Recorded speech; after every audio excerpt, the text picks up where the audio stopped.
বান্দরবনে এবারে বৃষ্টি ও পাহাড়ি ঢলে ক্ষতিগ্রস্ত হয়েছেন অন্তত ২,০০০ কৃষক।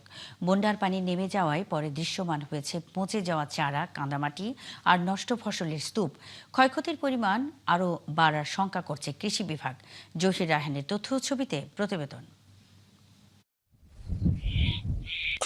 কদিন আগেও যে জমিতে ছিল সবুজের সমারোহ, সেখানে এখন শুধু কাদামাটি। পচে গেছে আমনের বীজতলা, নষ্ট হয়েছে আউশ ধান, ক্ষতিগ্রস্ত হয়েছে গ্রীষ্মকালীন শাকসবজি আর পাহাড়ি ফলের বাগান। বান্দরবানের কৃষকরা জানান, টানা বৃষ্টিতে প্লাবিত হয়েছে বিভিন্ন পাহাড়ি এলাকা, এতে নষ্ট হয়েছে ফসল। বহুত দিন পর মানে জ্বর ইয়ে টানা বন্যার ইয়ে আর তো কিছু নাই, সব ব্যবসা হয়ে গিয়ে অনেক পানি জমেছিল, ওই খাল দিয়ে যাইতে পারে না, সেজন্য অনেক গাছ নষ্ট হয়ে গেছে। শসা খেতি নষ্ট হয়েছে, এক সপ্তাহ ধরে পানি নিচে ডুবে আছে। কৃষকদের অভিযোগ, প্রাকৃতিক দুর্যোগে প্রতি বছরই ফসলের ক্ষতি হয়, কিন্তু ক্ষতির তুলনায় সরকারি সহায়তা থাকে সীমিত।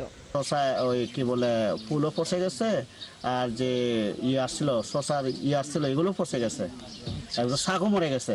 আরাং তারাং গ্যাস ফার্স্ট তো এখন অনেক দাম, এই নুডা তেয়াইন তুলি নুভাজু মুড়ি দিও এখন। টানা কয়েকদিন বৃষ্টিতে একদম সব নষ্ট হয়ে গেছে। আমরা চাই আমাদের সরকার আমাদেরকে কিছু সহযোগিতা করুক। কৃষি বিভাগের হিসেবে এখন পর্যন্ত আনুমানিক ২,০০০ কৃষক ক্ষতিগ্রস্ত হয়েছেন। নষ্ট হয়েছে প্রায় ২৫ হেক্টর জমির ফসল। তবে অনেক এলাকায় এখনো পানি পুরোপুরি না নামায় প্রকৃত ক্ষয়ক্ষতির পরিমাণ জানা যায়নি। গ্রীষ্মকালীন শাকসবজি এবং পাহাড়ি যে ফল বাগান যেগুলি আছে সেগুলি ক্ষতিগ্রস্ত হয়। প্রকৃত ক্ষয়ক্ষতির চিত্র নিরূপণ করার পরে এটা আমরা দেখবো, এটা হয়তো বাড়তেও পারে। এদিকে কৃষকদের দাবি, এখন ঘুরে দাঁড়াতে ক্ষতিগ্রস্তদের শুধু বীজ বা সার দিলেই হবে না, পাশাপাশি সহজ শর্তে কৃষি ঋণ নিশ্চিত করতে হবে। বনশ্রী হালদার, ৭১।